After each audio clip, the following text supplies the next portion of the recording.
चौहान हवेली आज किसी त्योहार की तरह जगमगा रही थी। चारों तरफ खुशियों का माहौल था। लॉन में परिवार के सभी लोग एक साथ बैठे थे। कोई हंसते हुए बातें कर रहा था, कोई आने वाले समय के सपने देख रहा था, तो कोई भगवान का शुक्रिया अदा कर रहा था। इतने सालों बाद इस घर में उम्मीद की एक नई किरण दिखाई दी थी। हर चेहरे पर मुस्कान थी, लेकिन इन सबके बीच निर्मल चौहान का चेहरा बिल्कुल अलग दिखाई दे रहा था। उसके चेहरे पर ना खुशी थी, ना ही कोई उत्साह। वो गहरी सोच में डूबा हुआ था। ऐसा लग रहा था मानो उसके मन में कई तूफान एक साथ चल रहे हों। तभी अम्मा जी ने उसके कंधे पर हाथ रखा और प्यार से बोली, अब यहाँ बैठे बैठे क्या सोच रहा है बेटा, जा बहू तेरा इंतजार कर रही होगी। उनकी आवाज सुनकर निर्मल जैसे अचानक अपनी सोच की दुनिया से बाहर आया। उसने एक नजर वहां बैठे सभी लोगों पर डाली। उसकी आंखों में उम्मीदें थी। किसी को उससे कोई शिकायत नहीं थी, बल्कि सब यही चाहते थे कि चौहान खानदान की खुशियां फिर से लौट आए। उसने एक लंबी सांस ली और भारी मन से सीढ़ियों की तरफ बढ़ गया। उसके हर कदम के साथ उसके दिल का बोझ और भी बढ़ता जा रहा था। पूरा चौहान परिवार पिछले 33 सालों से एक ऐसी खुशी का इंतजार कर रहा था जो कभी उनके हिस्से में नहीं आई थी। इस विशाल हवेली में धन दौलत, इज्जत और सुख सुविधाओं की कोई कमी नहीं थी, लेकिन बच्चों की किलकारियों के बिना सब कुछ अधूरा लगता था। अम्मा जी की सबसे बड़ी ख्वाहिश थी कि उनकी गोद में एक नन्हा सा बच्चा खेले और चौहान खानदान की विरासत आगे बढ़े। इसी एक इच्छा को पूरा करने के लिए आज इस घर में नई दुल्हन का स्वागत किया गया था। निर्मल चौहान ने अपने दिल की नहीं बल्कि परिवार की खुशियों की खातिर ये फैसला स्वीकार किया था। लेकिन ये फैसला जितना आसान बाहर से दिखाई देता था, उतना ही मुश्किल उसके लिए था। वो अभी दुल्हन के कमरे की तरफ बढ़ ही रहा था कि अचानक उसकी नजर सामने खड़ी उसकी पहली पत्नी रंजना पर पड़ी। वो एक खंबे के सहारे खड़ी थी। उसकी आंखें लाल थी और उसमें दर्द साफ दिखाई दे रहा था। उसके चेहरे पर गुस्सा भी था और बेबसी भी। जैसे ही निर्मल उसके पास से गुजरने लगा, रंजना ने धीमी लेकिन दर्द भरी आवाज में कहा, बात चौहान साहब, लगता है उस दूसरी औरत के पास जाने की बहुत जल्दी है आपको। इतनी जल्दी कि मेरे दर्द का जरा भी एहसास नहीं हो रहा आपको। निर्मल रुक गया। उसने प्यार भरी नजरों से रंजना को देखा। वो जानता था कि उसकी पत्नी किस तकलीफ से गुजर रही है। उसने धीरे से कहा, रंजना, तुम जानती हो कि मैंने ये शादी अपनी खुशी के लिए नहीं की। अगर ये फैसला सिर्फ मुझ पर छोड़ दिया जाता तो मैं जिंदगी में कभी दूसरी शादी के बारे में सोचता भी नहीं। लेकिन हालात ऐसे बन गए कि मुझे ये कदम उठाना पड़ा। मैं आज भी सिर्फ तुमसे प्यार करता हूँ और हमेशा करता रहूंगा। लेकिन रंजना का दर्द उसके शब्दों से कम नहीं हुआ। उसकी आंखों में आंसू भर आए। उसने अपने हाथ झटकते हुए कहा, आप चाहे जितनी सफाई दे दीजिए, लेकिन सच यही है कि आज आपके कमरे में कोई और बैठी है। वो औरत जिसने मेरी खुशियों में हिस्सा बांट लिया है। लेकिन याद रखिए, जैसे ही हमारा बच्चा इस दुनिया में आएगा, आप उसे तलाक दे देंगे। मैं उसे इस घर में हमेशा के लिए बर्दाश्त नहीं करूंगी। रंजना की आवाज में जलन और दर्द दोनों साफ महसूस हो रहे थे। निर्मल ये बात कई बार सुन चुका था। हर बार वो यही शर्त दोहराती थी, लेकिन आज भी उसने कोई जवाब नहीं दिया। वो जानता था कि एक पत्नी के लिए अपने पति को किसी दूसरी के साथ बांटना दुनिया का सबसे बड़ा दुख होता है। रंजना का दर्द गलत नहीं था, इसलिए उसने बहस करने की बजाय खामोशी को चुना। वो धीरे धीरे वहां से आगे बढ़ गया। कुछ ही देर बाद वह उस कमरे के सामने खड़ा था जहां उसकी नई दुल्हन उसका इंतजार कर रही थी। उसने धीरे से दरवाजा खोला। अगले ही पल गुलाब और चमेली के फूलों की खुशबू पूरे अस्तित्व में समा गई। पूरा कमरा बेहद खूबसूरती से सजाया गया था। दीवारों से लेकर पलंग तक हर जगह फूलों की सजावट थी। हल्की रोशनी में कमरा किसी सपने जैसा लग रहा था। पलंग पर लाल जोड़े में बैठी दुल्हन अपना सिर झुकाए बैठी थी। उसके हाथ कांप रहे थे। उसकी सांसें तेज चल रही थी। शायद उसे आने वाले समय का डर सता रहा था। निर्मल धीरे धीरे उसके पास जाकर बैठ गया। पिछले 8 सालों में उसने ना जाने कितनी बार अम्मा जी की आंखों में ये सपना देखा था। आज आखिरकार वो सपना पूरा हुआ था। लेकिन उसके अपने दिल में ना कोई खुशी थी, ना ही कोई उत्साह। वो सिर्फ अपनी जिम्मेदारी निभा रहा था। दूसरी तरफ वो नाजुक सी लड़की खुद में सिमटी हुई बैठी थी। उसकी हथेलियां पसीने से भीग चुकी थी और उसका दिल तेजी से धड़क रहा था।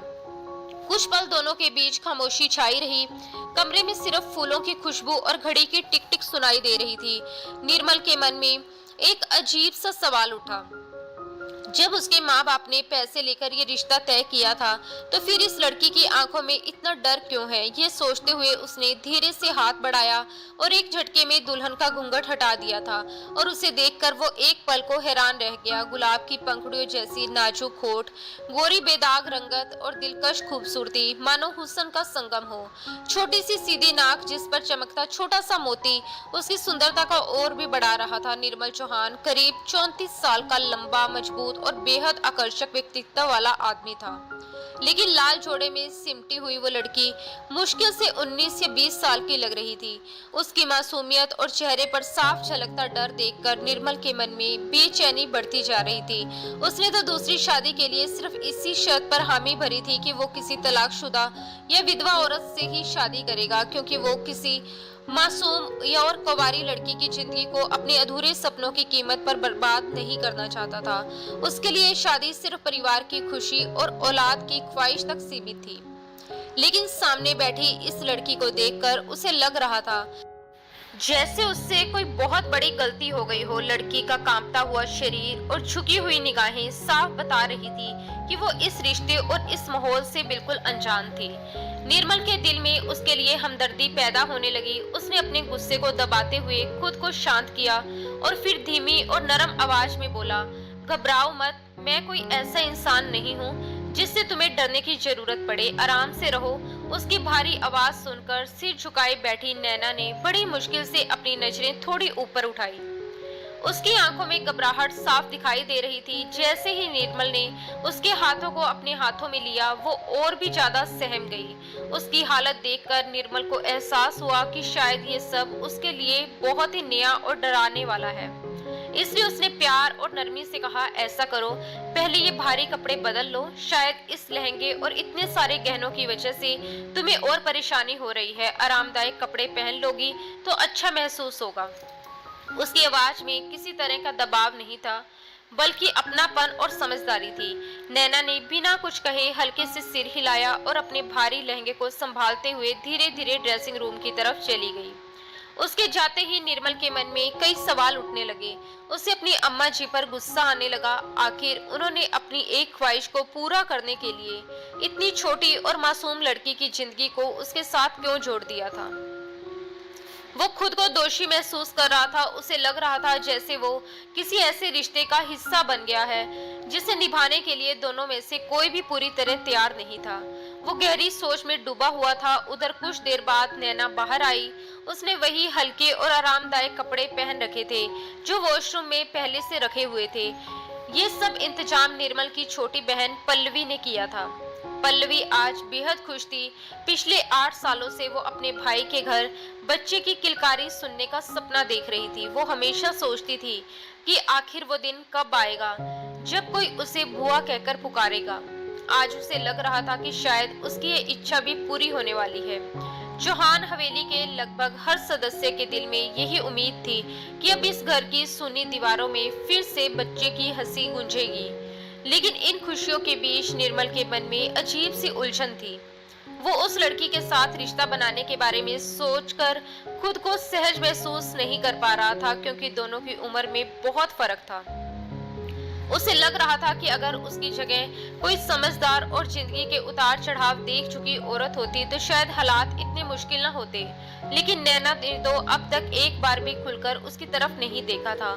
उसकी मासूमियत और शर्म देखकर निर्मल को महसूस हो रहा था कि वह अभी भी इस रिश्ते को समझने की कोशिश कर रही है। कुछ देर खामोशी छाई रही।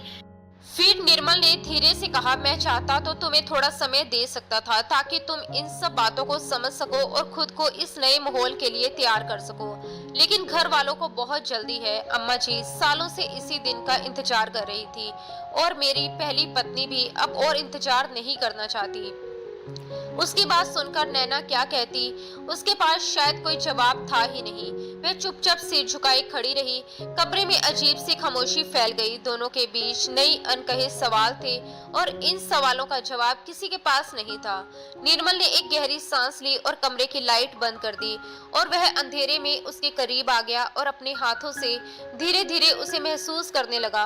वो उसे हर बंधन से आजाद करने के बाद अपने बेहद करीब ले आया। वो बहुत ही नरम और नाजुक थी, उसकी छोटी छोटी धड़कनों को अपने हाथों से महसूस करते हुए निर्मल को अपने भीतर एक अजीब सा सुरूर उतरता हुआ महसूस हो रहा था। निर्मल की उंगलियों का स्पर्श महसूस करते हुए नैना ने अपनी आंखें बंद कर ली थी, लेकिन जब निर्मल का हाथ धीरे धीरे नीचे की ओर बढ़ा तो उसने अपनी सांसें तक रोक ली। उसके हल्के स्पर्श से वो एकदम से सिहर उठी। वही उसकी खूबसूरत और नजाकत को महसूस करके निर्मल भी पूरी तरह उसके करीब आने के लिए तैयार हो चुका था। वो उसकी गर्दन के पास झुक आया और अपनी गर्म सांसों की आहट से उसे बेचैन करने लगा। उसके कोमल स्पर्श ने नैना के मन में अनगिनत भावनाएं जगा दी। कुछ ही देर में उसकी धीमी सिसकियां कमरे की खामोशी में घुलने लगी। आखिर वो भी एक जवान लड़की थी, ऐसे में किसी पुरुष की नजदीकियों के बीच खुद को पूरी तरह सामान्य रख पाना उसके लिए आसान नहीं था। उसका पूरा अस्तित्व एक अनजानी बेचैनी से भर उठा था। उसके मन और तन पर एक अजीब सा नशा और मदहोशी छाने लगी थी, जिससे उसकी धड़कनें लगातार तेज होती जा रही थी। कुछ ही देर बाद निर्मल ने उसे अपने करीब समेट लिया और पति पत्नी के रिश्ते की वो दूरी भी समाप्त हो गई। उस पल नैना के मन और शरीर में एक साथ कई भावनाएं उमड़ पड़ी थी। एक तीखी पीड़ा की लहर उसके पूरे अस्तित्व में फैल गई थी, लेकिन निर्मल ने उसे संभालते हुए बड़ी नरमी से अपना फर्ज निभाया। हाँ, ये उसके लिए सिर्फ एक जिम्मेदारी ही तो थी जिसे वो निभा रहा था, क्योंकि इस रिश्ते में ना प्रेम था और ना ही दोनों की मर्जी। सब कुछ शांत हो जाने के बाद वो दूसरी करवट लेकर लेट गया, जबकि नैना की आंखों से टूटकर कई आंसू तकिए में समा गए। उसे खुद की अहमियत किसी ऐसे इंसान जैसी लग रही थी जिसकी भावनाओं की कोई कीमत ना हो, जैसे उसका इस्तेमाल तो किया गया हो लेकिन उसके दर्द और एहसासों को समझने वाला कोई ना हो। कुछ ही देर में निर्मल के हल्के खराटों की आवाज कमरे में गूंजने लगी, लेकिन नैना की आंखों से नींद कोसों दूर थी। वो चुपचाप अंधेरे में खोई हुई अपने भीतर उठ रहे दर्द और अनगिनत सवालों के साथ जागती रही। अगली सुबह सूरज की किरणें अभी पूरी तरह आंगन में फैली भी नहीं थी कि निर्मल चौहान सीधे अम्मा जी के कमरे में पहुंच गया। उस समय वहां कोई नहीं था। अम्मा जी अपने पुराने खानदानी गहनों का संदूक खोले बैठी थी और बड़े ध्यान से उनमें रखी चीजों को देख रही थी, लेकिन जैसे ही उन्होंने निर्मल के चेहरे पर गुस्सा देखा, वो समझ गई कि आज उनका बेटा किसी बात को लेकर बहुत नाराज है। निर्मल ने बिना भूमिका बांधे सख्त लहजे में कहा, मैंने आपसे पहले ही साफ कह दिया था कि अगर आपको अपने खानदान का वारिस चाहिए तो कम से कम मेरी बात मान लेती। मैंने कभी इस शादी के लिए मना नहीं किया, लेकिन मेरी एक ही शर्त थी कि मेरे लिए ऐसी औरत लाई जाए जो पहले से शादीशुदा रही हो या फिर विधवा हो। मैं किसी मासूम लड़की की जिंदगी को अपने हालात की वजह से बर्बाद नहीं करना चाहता था, लेकिन आपने मेरी एक नहीं सुनी। आपको सिर्फ अपनी ख्वाहिश दिखाई दी। उसकी आवाज में नाराजगी साफ झलक रही थी। वो आगे बोला, आप ये भी जानती हैं कि रंजना ने मुझे दूसरी शादी की इजाजत सिर्फ इसीलिए दी थी क्योंकि उसे यकीन था कि बच्चा होने के बाद मैं नैना को अलग कर दूंगा। लेकिन आपने ये क्या कर दिया? इतनी छोटी और अनजान लड़की को इस घर में ले आई। अम्मा जी ने उसकी बात सुनकर कोई पछतावा नहीं दिखाया। उन्होंने बिल्कुल सामान्य अंदाज में कहा, जब लड़की वालों को कोई परेशानी नहीं थी तो तुझे क्यों इतनी चिंता हो रही है? और फिर मैं कोई भी लड़की उठाकर थोड़ी ही ले आती। मैंने बहुत सोच समझकर नैना को चुना है। इतनी सुंदर और मासूम लड़की है। मैं चाहती हूँ कि मेरा पोता भी उसी की तरह सुंदर और स्वस्थ हो। मुझे अपने खानदान की आने वाली नस्ल के बारे में भी सोचना है। उनकी बात सुनकर निर्मल के होंठ भींच गए। वो समझ गया था कि अम्मा जी को अपनी जिद के अलावा कुछ दिखाई नहीं दे रहा, इसलिए वो बिना कुछ कहे वहां से बाहर निकल गया। लेकिन जैसे जैसे वो रंजना के कमरे की तरफ बढ़ रहा था, उसके कदम भारी होते जा रहे थे। रात भर जागने की वजह से रंजना की आंखें लाल हो चुकी थी। जैसे ही उसने निर्मल को देखा, उसने नाराज होकर अपना चेहरा दूसरी तरफ घुमा लिया। आखिर किसी भी औरत के लिए ये सहना आसान नहीं होता कि उसका पति किसी दूसरी औरत के साथ अपना रिश्ता बांटे। रंजना के लिए तो जैसे ये पूरी रात किसी सजा से कम नहीं थी। उसकी हालत देखकर निर्मल ने नरमी से कहा, कुछ दिनों के लिए अपने मायके चली जाओ। यहाँ रहकर तुम खुद को और ज्यादा तकलीफ दोगी। लेकिन उसकी बात सुनते ही रंजना की आंखों से फिर आंसू बहने लगे। वो दुखी स्वर में बोली, वाह, मैं अपने मायके चली जाऊं और तुम्हें खुली छूट दे दूं कि तुम अपनी नई पत्नी के साथ आराम से जिंदगी बिताओ। बहुत अच्छी सलाह है आपकी निर्मल चौहान। उसकी बात सुनकर निर्मल ने गहरी सांस ली और समझाते हुए बोला, रंजना, तुम जानती हो कि मैंने ये कदम सिर्फ अम्मा जी की खुशी के लिए उठाया है। अगर मेरे बस में होता तो मैं पूरी जिंदगी बच्चों का इंतजार करता रहता। जब भगवान की मर्जी होती तब हमारी गोद भरती, लेकिन डॉक्टर ने साफ कह दिया था कि तुम कभी मां नहीं बन सकती।